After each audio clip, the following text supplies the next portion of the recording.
All right, what is going on, Pacer Nation? Welcome back to another episode of Bring the Juice Pacers. Guys, sorry that we weren't able to get a game one recap up, but I think it was just kind of a weird time. We weren't able to get it up in a timely manner. So, fortunately, we are able to get up the good recap. Didn't seem like we missed much from that first game, but the Pacers have a massive response in game number two as they defeat the Milwaukee Bucks in Milwaukee. 125 to 108, Derek. It was kind of crazy to see, completely flipped from where it was on Sunday. The Pacers just starting to heat up and really pulled away in this game in the fourth quarter, because this game, throughout pretty much the majority of it, was very tightly contested.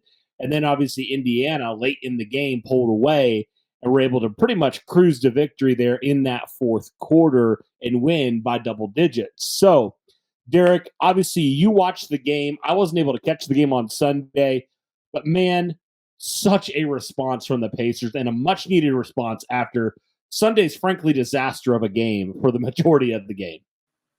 Yeah, you're absolutely right on that. And the main aspect of the Indiana Pacers actually being able to pull this one off, they shot the ball a lot better. They shot the ball about 10% better from the field than what they did in that first game. And even from a 3-point perspective, shot the ball almost 20% better. So but definitely a much more consistent night for the Indiana Pacers. So that definitely was a great aspect to be able to do this. And, you know, Pascal Siakam also, another game in which he beat his previous best playoff career point high in a single game. Actually, he had 36, I think, in the last game, which was actually his career high going into it. And then in this game, tops it again. So Pascal Siakam, you know, having some really great performances, and it's very much needed for the Indiana Pacers because, you know, the Pacers haven't really gotten a whole lot of other great offense from their starters. We'll talk about that here in a minute, but going into the actual numbers, Pacers shot the ball 11% better than Milwaukee did, shot about 4% better from three. Their free throws, certainly nothing to be admired. We were terrible from the free throw line once again. Thankfully, it didn't end up costing us the game. We did out-rebound them, had 14 more assists, ended up with 38 on the day.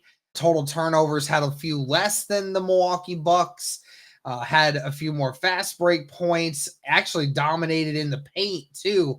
So, you know, overall, from an entire stat perspective, the Pacers really did a fantastic job in comparison to the last game. You're right, it's a complete 180 to what it was in game one to tie this thing up. Yeah, and you do kind of wonder, Derek, like, for the Pacers, is this kind of the turning point in this series that you needed, right? Because the Pacers came out sluggish, looked like they couldn't shoot, they couldn't play defense, they couldn't do a whole lot of things in that first matchup. And so you're like, what is going on with the Indiana Pacers? Like, what was going on just with their offense, right? And you were just so genuinely baffled in that first game how the Pacers couldn't shoot the basketball at all. And so just complete 180, like you said. And I think it definitely, you point to some of those things that were the biggest differences. Obviously, you mentioned points in the paint. The shooting percentage for the Pacers, a lot better than the Bucks in pretty much every capacity. And it just felt like the Pacers were able to outlast the Bucks. You know, like I said, this was a game that was very tightly contested for pretty much 3 quarters in this game, Derek. I mean, really from until that fourth quarter, every single quarter was within like 4 or 5 points difference. So it was like right there back and forth with Milwaukee. And I know there was one point where Damian Lillard made this like 3-point shot and got fouled. And all of a sudden, you know, they pull within a couple points and you're like, oh boy, is Milwaukee going to go on a run here? Pacers were able to weather the storm, able to come back and able to finish them off, and then just kind of go from there and just kind of honestly let their talent take charge when it mattered. And some of those key guys, right, we've mentioned, we'll talk about them here in a second, but some of the guys that you expect to step up stepped up tonight for the Indiana Pacers. So definitely great to see. I know you mentioned Pascal Siakam, so we can jump right there first, Derek. Like you said, broke his career high that he set on Sunday for points in a playoff game. And here's a crazy stat. This is from Eddie Garrison. He says Pascal Siakam becomes the first Pacers player since Reggie Miller in 2001 with back-to-back 35-point-plus point games in the playoffs. And almost 23 years to the day, Derek, because he did it back in April of 2001. So almost 23 years to the day that Reggie Miller did that for the Indiana Pacers. And Pascal Siakam, I mean, just talk about what an addition he has been to the Indiana Pacers this year. And especially it seems like when Tyrese Halliburton hasn't necessarily been on his best performances as of recent. Pascal Siakam, honestly, Derek, it feels like since he's been traded, he has been the best scorer, and you could argue the best player for the Pacers pretty much from the trade deadline all the way, from January till now. And he continues to show it again. He is just so efficient.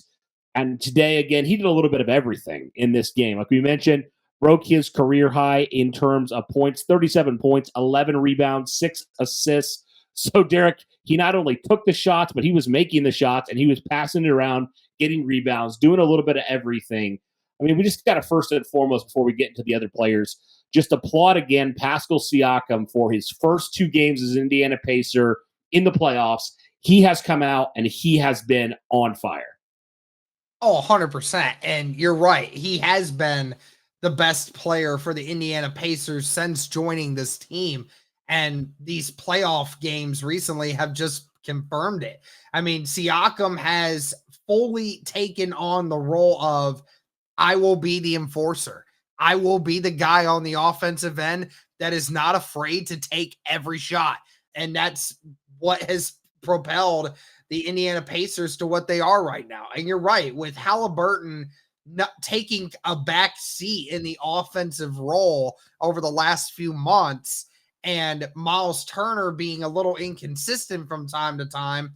And then, of course, the rest of the guys with Nembhard and Naismith both dropping off a little bit in their offensive production. Siakam has had to be that guy. He has had to be the one to score 25 a night for the Indiana Pacers to be able to win some of these games. And he has really just fully enveloped himself.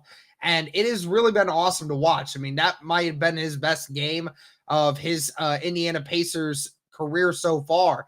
37, 11, and 6. I mean, my goodness. I mean, that is phenomenal. And, also being able to shoot, set 60% on 23 shots. Really fantastic work by Pascal Siakam. Enough cannot be said about what he has become. As far as the remainder of these guys, honestly, it wasn't too terrible for the Indiana Pacers in this one. Naismith actually finished with 11 points, 5 rebounds, 7 assists. Actually had the second most assists on the team. Had a block as well. Only shot 40% from the field, so not anything crazy, but it certainly was far from his worst performance that we've seen. Miles Turner, 22, 7, and 6, had 3 blocks as well. He shot 60% from the field. So, I mean, Miles Turner had himself a really solid game. I can't say anything about that. Nembhard, 20 points on 32 minutes, had 4 rebounds and 3 assists, and shot over 70% from the field. So Nembhard with a random 20 burger that we haven't seen him do that in a while, Cody. So that was kind of nice to see Nembhard actually have a solid offensive output in this game. Tyrese Halliburton, 12 points, 4 rebounds, 12 assists, a steal, and a block. He also only shot 40% from the field, so him and Naismith both had a rough time shooting the ball, but nevertheless, Halliburton still being that guy, the facilitator. I think the other thing that really impressed me, and I think what the Pacers had to do here was, I think what they did is they reduced their bench, Cody, and I think that was a mistake in the first game was going so deep into the bench for the Indiana Pacers. This time around, it was mainly just 8 deep. It was just 8 guys. Obi Toppin had 21 minutes, TJ McConnell had 17 minutes, and Ben Shepherd had 23. He kept those starters out there for the majority of the game, and you kind of had to as well with the game being so close for so long. But I think that was a smart move to not allow guys like McDermott and Smith out there in times when you didn't need to, and you kept your best players on the court for longer, which helped the Pacers keep momentum going forward. Yeah, absolutely. Like you mentioned, like guys like Doug McDermott, some of those guys, you're like, why are they out there right now? Right. I know that was the biggest gripe, right, from a lot of people was just like, why are you running this lineup without some of your best players out there, right? Because there was a point where it felt like the Pacers were creeping back in that first game, and then all of a sudden you have that bench out there, and then you go back down by double digits again. And you're like, I just don't understand that. I think that's been one of the biggest gripes with Rick Carlisle. Some of his lineups, frankly, are just stupid. They're very stupid lineups and stupid rotations. You always need to have one of those top guys in there. And so for lineups like that, where you're relying on a lot of these guys off the bench, I understand all about preserving these guys because again, it is a long series, but there needs to be a balance of not going too far into your bench, but also giving your guys the proper rest that they need. And so definitely something for the Pacers that I think was definitely a major and welcomed addition is playing more of your starters, right? I mean, you look at some of the minutes that these guys got. I mean, Halliburton, Siakam, Naismith, Turner, Nembhard, over 32 plus minutes for every single one of those guys in this game. So I definitely think that is great. And you're going to have, for the Indiana Pacers, a little bit of time to rest. So that's definitely going to be good for them. And so you just kind of wonder sometimes, like, why didn't we do this on Sunday? Like what could have been. But I guess that's neither here or there. But definitely great to see the starters pretty much start the game and end the game and pretty much make it out of reach when it came down to it. But the guys who were on the bench, like you mentioned, a couple guys who got some minutes, Ben Shepherd, a beautiful reverse layup by Ben Shepherd. That was pretty impressive. I don't know if you saw that one, Derek. That was pretty cool. So 8 points for him, like you mentioned, 3 rebounds in 23 minutes. Obi Toppin, 21 minutes. He had 9 points, 8 rebounds. So really solid day for him all the way around, although shooting-wise was the greatest day for him. And then really the only other guy of note, TJ McConnell, with only 17 minutes, only 6 points for him. And Derek, for whatever reason, it's been weird. Like the first 2 games, TJ McConnell hasn't been the typical TJ McConnell that we're used to. Yeah. And so maybe that is kind of why he saw his minutes decrease in this game, because again, not a great shooting night for TJ McConnell. He was only 2 for 6 shooting. So maybe the Pacers are trying to reduce his role a little bit until he can kind of get out of this dry spell the last couple games. But we'll see on that. But yeah, man, overall, Indiana does a great job to handle business against the Milwaukee Bucks. And we'll see, man, what happens in game number 3. The good news, Derek, for the Indiana Pacers is the fact that now they've been in Milwaukee twice. They split the first 2 games, which is definitely great. After a very rough first game, Pacers seem to have figured it out a little bit offensively, and we'll see what they're able to do in game number 3 for them. So, Derek, what are your thoughts? Any final thoughts here on this Pacers game here on their latest win and looking forward into the rest of this series against Milwaukee? Well, you just got to continue the momentum, man. You're going back home now. So there's an opportunity there to be able to take that lead. You never know when Giannis might end up coming back. They said there's the possibility of him coming back in the next game. They'll have to check with that just to make sure. But I mean, again, Indiana, you did the job. You were able to get enough of it. You were able to do what you needed to do. Good to finally see the Pacers actually get a playoff win for the first time in a long time. Let's hope that we just continue that momentum and we're able to go ahead and take the series lead here in a few days.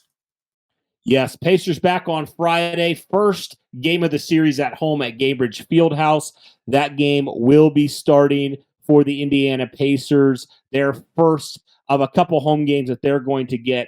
That game will be starting at 5:30. So, Derek, of course, for us, right in the middle of draft time. So we'll have to see if we're able to cover that game or not, and we'll let you guys know on that. But be looking out for a recap in the event that we're able to get a recap out of that game. Hopefully, recapping a Pacers win. But guys, let us know your thoughts in the comments below. Again, Pacers win game number 2 in Milwaukee. Series is tied at 1-1. Let us know your thoughts. That'll do it for this one, guys. Thank you so much for tuning in.